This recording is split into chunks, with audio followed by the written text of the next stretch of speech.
अस्सलाम वालेकुम dear friends. आज जो हम डिस्कस करने जा रहे हैं वो है प्रोबेबिलिटी के मोस्ट इंपॉर्टेंट न्यूमेरिकल्स। इसके अलावा इंशाल्लाह हम इसके सॉल्यूशंस प्रोवाइड करेंगे ताकि आपकी कॉन्सेप्ट्स क्लियर हो सके। चलिए वीडियो को आगे बढ़ते हैं। हमारे पास न्यूमेरिकल नेक्स्ट न्यूमेरिकल है 6.22 का ए पार्ट। चलिए इसे देखते हैं। 6.22 का ए पार्ट है हमारे पास। इसमें लिखा हुआ है इंटीग्रल बिटवीन, हमें एक सेट गिवन है कि एक इंटीग्रल है between 3 and 12 including is chosen at random. यानी हमारे पास जो सैम्पल स्पेस जो है सेट जो गिवन है वो इस तरह है कि 3 and 12 के दौरान 3 and 12 के दरमियान के एलिमेंट्स ये हमें गिवन है। मतलब इसका कहने का मतलब ये है एलिमेंट्स जो हैं यानी आउटकम्स जो है वो शुरू हो रहे हैं 3 से। 3, 4, 5, 6, 7, 8, 9, 10, 11, 12। क्लियर? यानी इसे लिखा हुआ है सैम्पल स्पेस जो है वो 3 and 12 के दरमियान है। मतलब ये हुआ इस एलिमेंट जो गिवन है वो यही है 3, 4, 5, 6, 7, 8, 9, 10, 11, 12। क्लियर?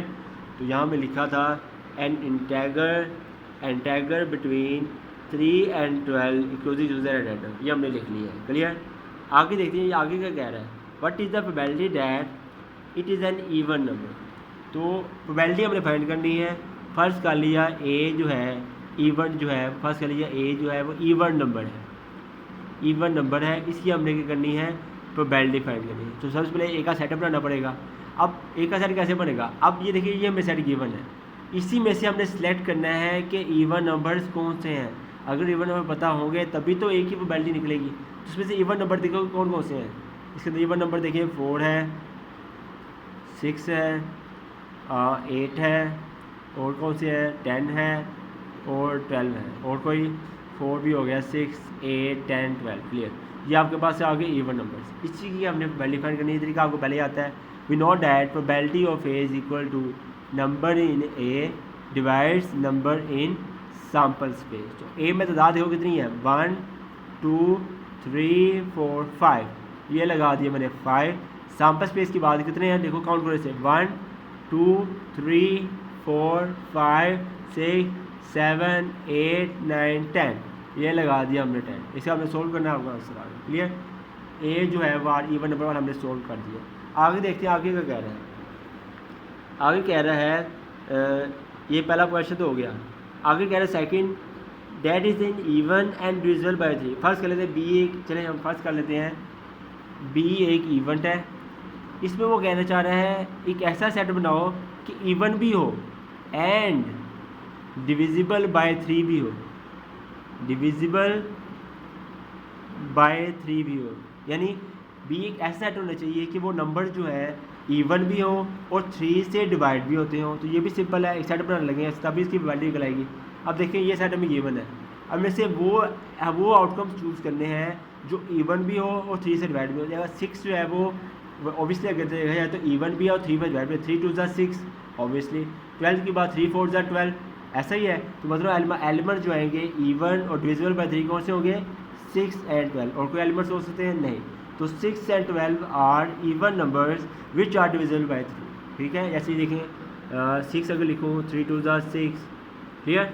12 लिखूँ 3 4 ज़ा 12। समझ आ रही है? तो ये एलिमेंट्स जो होते हैं 3 पर डिवाइजिबल हो जाते हैं। तो मैंने लिख दिया इवन नंबर 6 and 12। इसी की हमने प्रोबेबिलिटी फाइंड करनी है। सिंपल चीज़ probability of B is equal होता है number in B divide number in sample space. वही काम बी के अंदर देखो कितनी 1, 2 डिवाइड सैम्पल स्पेस हमें पहले बताया कितने हैं 10।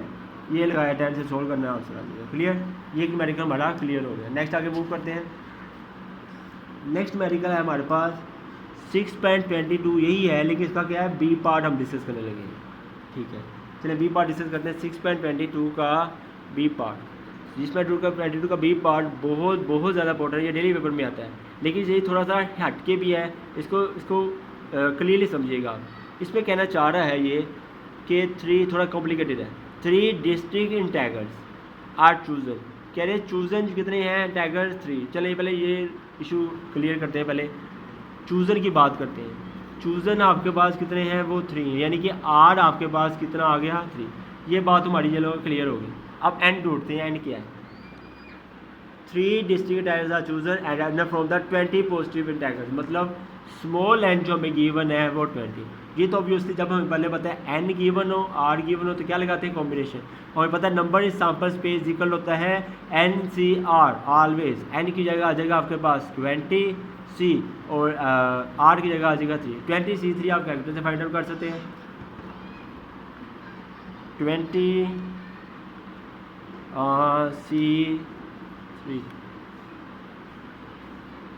हमारे पास सेट आता है 1140, ये लगा दिया मैंने 1140। क्लियर है, यहाँ तक बात तो क्लियर होगी। आगे देखते हैं आगे क्या वो क्या कह रहा है। आगे कह रहा है हमें प्रोबेबिलिटी हमने फाइंड करनी है देयर सम इज़ इवन।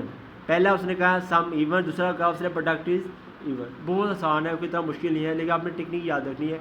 हमने एक सेट फर्ज करना है, फर्ज कर लेते हैं। चले पहला पार्ट में लगे ए एक सेट है जिनका सम जो आता है वो इवन आता है। मतलब आपने एक ऐसा सेट बनाना है या कॉम्बिनेशंस बनाने हैं जिनका सम लिया जाए वो जवाब क्या है इवन आएगा। आपने खुद फ़र्ज़ कर लेना है, लेकिन मैं आपको आसान वर्डिंग में बताने लगा हूँ। आपने फ़र्ज़ कर लेना है चलें 10C3 plus 10C2 multiply by 10C1। ये हमने सेट फर्स्ट कर लिया जिनका सम जो आएगा वो इवन ही आएगा। अगर इसे वैसे समझना हो, ये देखें ये एलिमेंट 2 है, ये 1 है, 2 + 1 3, 3 + 3 कितने हो जाएंगे 6। 6 के हिसाब से देखा जाए तो कितने बनते हैं, ये इवन बनते हैं। इस हिसाब से पता लगा अगर सम भी लिया जाए तो क्या आएगा इवन ही आएगा। तो इससे आपने सिंपली फॉलो करने से हम सोल्व करें तो हमारे पास आएगा 10C3, कैलकुलेटर सोल्व करें तो 120 आ जाएगा, प्लस 10C2 करें तो 45 आ जाएगा, 10C1 हमें पता है 10। इसे आपने 120 एज इट इज़, 45 को हम मल्टीप्लाई करें तो 450 आंसर करेंगे, 120 को हम ऐड करें 450 और आंसर आ जाएगा 570। ये काम तुम्हारा होगा। तो ए सम इवन हो तुम्हारे पास सम के आगे इवन 570।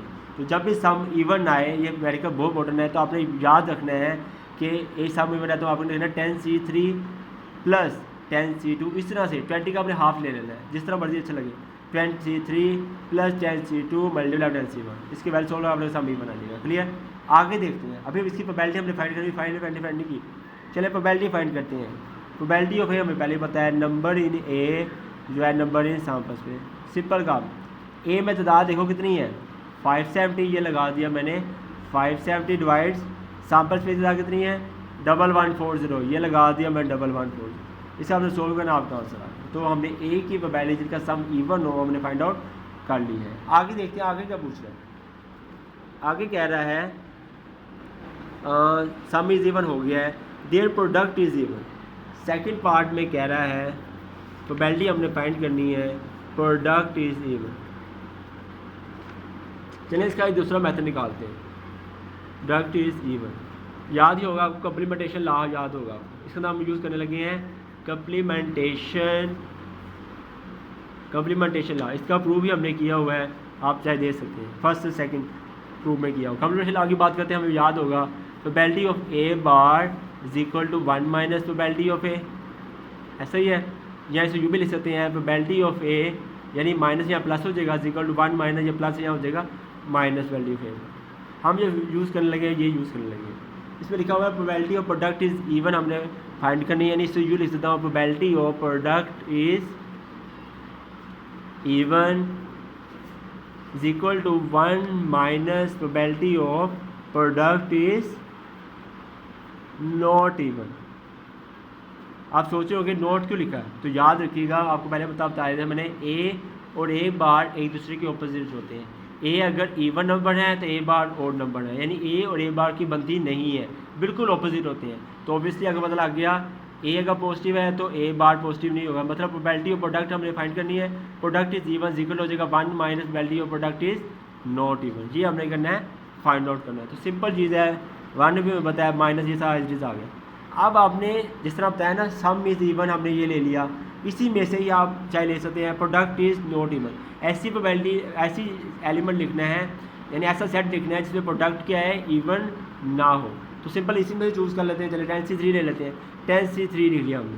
3 क्या होता है ओड होता है, कॉम्बिनेशन लें तो क्या आएगा ओड ही आएगा। तो ये लिख दिया हमने 10C3 ओड लिख दिया, जो इवन नहीं है, जो इवन नहीं है। डिवाइड्स आ जाएगा वही आपको सेट जो हम लिखा 20C3।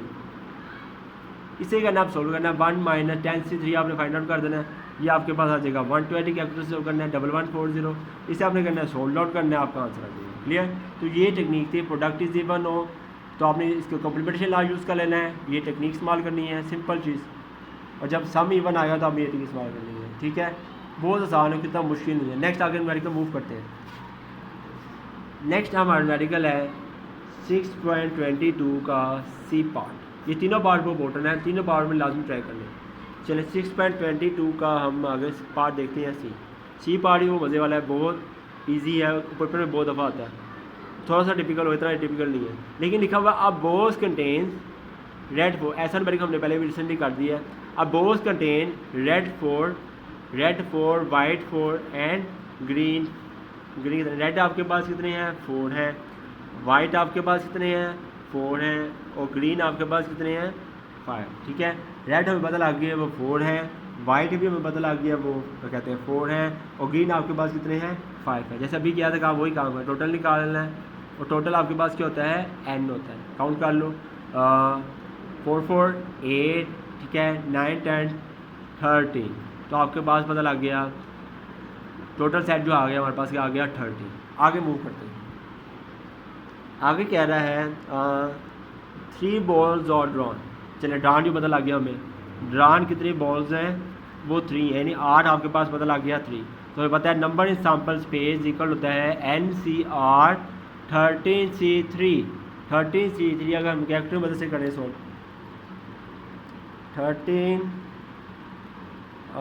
13C3 हमारे पास आंसर आता है 286। इसे सोल्व किया, हमारे पास आंसर आ गया 286। क्लियर है यहाँ तक? आगे देखते हैं रिक्वायरमेंट क्या है हमें, फाइंड क्या करना हमने। Find the probability that they may be all of different colour, second all of same colour. पहले डिफरेंट कलर का जिक्र करते हैं, प्रोबेबिलिटी हमने फाइंड करनी है। पहला पॉइंट है ऑल ऑफ डिफरेंट कलर। ये ध्यान से देखिएगा, बहुत इंपॉर्टेंट चीज़ बताने लगा आपको, बहुत आसान भी है, इतना मुश्किल नहीं है। All of different colours. अब ये गोश्त देखो, डिफरेंट कलर की बात कर रहे हैं। डिफरेंट तो ये तो वैसे पता लग जाता है, रेड भी डिफरेंट है ऑब्वियसली, वाइट भी डिफरेंट है, ग्रीन भी डिफरेंट है। अब देखा जाए तो सब डिफरेंट है, यानी रेड भी डिफरेंट है, आप कह सकते हो, and white is different and green is different. यानी इसे मैं यू अगर लिखूँ तो ऐसे लिखूँगा 1 इज़ रेड, ऐसा ही है, and 1 is white and 1 is green. Simple. अगर मैं इसे लिखूँगा ऐसे लिखूँगा ना, obviously all of different colours का मतलब क्या हुआ? हमें पता लग गया हर एक मुख्तलिफ है, रेड अलहदा चीज़ है, वाइट अलहदा चीज़ है, ग्रीन अलहदा चीज़ है।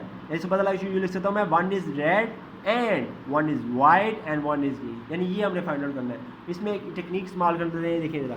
आप इसे कहा रेड की 1 इज़ रेड, रेड कितने हैं पहले बताओ मुझे? 4 है। ये लिख दिया, कॉम्बिनेशन लगा लूँगा 4C। आपने हमेशा याद रखना है, रेड के पीछे अगर 1 लिखा है तो आपने यहाँ 1 लगा देना है। समझ आ रही बात? रेड के पीछे अगर 2 लिखा है तो यहाँ आपने 2 लगा देना है। रेड के पीछे अगर 3 लिखा है तो आपने 3 लगा देना है। ये शो करता है as a selection, chooser word show करता है, हमेशा याद रखिएगा। क्लियर? Multiply by. नेक्स्ट देखते हैं वाइट। वाइट कितने हैं? 4, 4C1। Clear that? 4C1। Next देखते हैं एंड 1 इज़ ग्रीन। ग्रीन कितने हैं? 5। ये लिख दिया 5C1। अब देखना ये है, ये प्रोडक्ट को आ रही है, ये आपको पहले बता दिया है। एंड आए तो क्या आता है? इंटरसेक्शन। याद रखिएगा, एंड आए तो क्या आता है? इंटरसेक्शन। इंटरसेक्शन है तो क्या आता है? प्रोडक्ट आता है। इसे यू भी लिख सकते हैं, ऐसे भी लिख सकते हैं, बात एक ही है। तो एंड आए तो इंटरसेक्शन आता है, इंटरसेक्शन हो तो प्रोडक्ट आता है। तो यहाँ क्या आ गया? प्रोडक्ट्स आ गई, डिवाइडेड बाय टोटल सेट आपके पास अवेलेबल मौजूद है 13C3। ठीक है, इसे आपने करना है, सोल्व करना है। 4C1 को लिख सकते हैं 4C1 4, 5C1 5 ओवर 13C3 पता है 286। इसे आपने सोल्व करना है, आपका आंसर आ जाएगा। क्लियर हो गया यहाँ तो बात? आगे देखते हैं, आगे बात उसने की थी प्रोबेबिलिटी फाइंड करनी है ऑल ऑफ सेम कलर्स। ये वो इंपॉर्टेंट टॉपिक, इससे भी समझने वाली चीज़ है। ऑल ऑफ सेम कलर्स, ये क्या चीज़ है? ये तो पता लग गया डिफरेंट कलर्स हो तो एंड आता है, यानी इंटरसेक्शन प्रोडक्ट आती है, और सेपरेट सेपरेट चीज़ होती है, यानी 1 इज़ रेड 1 इज़। अब सेम कलर्स की बात करते हैं। तो सेम कलर में आपको पहले बता दूं, इसके अंदर एडिशन लाल लगता है। इसके अंदर क्या लगता है? एडिशन लाल लगता है। यानी कि इसके अंदर क्या चीज़ आती है? यूनियन आती है। यूनियन यानी यहाँ पर क्या आता है? और आता है। और यानी यहाँ पर क्या आता है? प्लस आता है। ये आपको याद रखना है। सेम कलर जब भी जिक्र है तो याद रखने से एडिशन लाल लगता है, यानी कि यूनियन लगता है। यूनियन यानी और लगता है, और यानी प्लस लगता है, याद रखिएगा। डिफरेंट कलर्स हो तो वहाँ एंड आता है यानी इंटरसेक्शन लगती है, सेम कलर्स हो तो वहाँ एडिशन लगता है। अब वो कैसे लगता है, अब खुद दिमाग लगाएं, क्या लिखा उसने, गौर से देखें, सेम कलर्स, यानी रेड जो है वाइट की सारे सेम है। मतलब अगर गौर से ध्यान दो, रेड तो रेड है ही है, तो वाइट भी रेड होगा, ग्रीन भी रेड होगा। यानी ये देखें, रेड तो रेड है ही है, ऐसा ही है। यानी वाइट जो है, अगर वाइट और ग्रीन है ना, रेड तो रेड है ही है, वाइट भी क्या हो जाएगा, रेड हो जाएगा, ग्रीन भी क्या हो जाएगा, रेड, क्योंकि सारे क्या है, सेम। उसने बात क्या की, सेम। तो 1 + 1 2 3 कितने हुए, 3। तो 3 रेड हैं।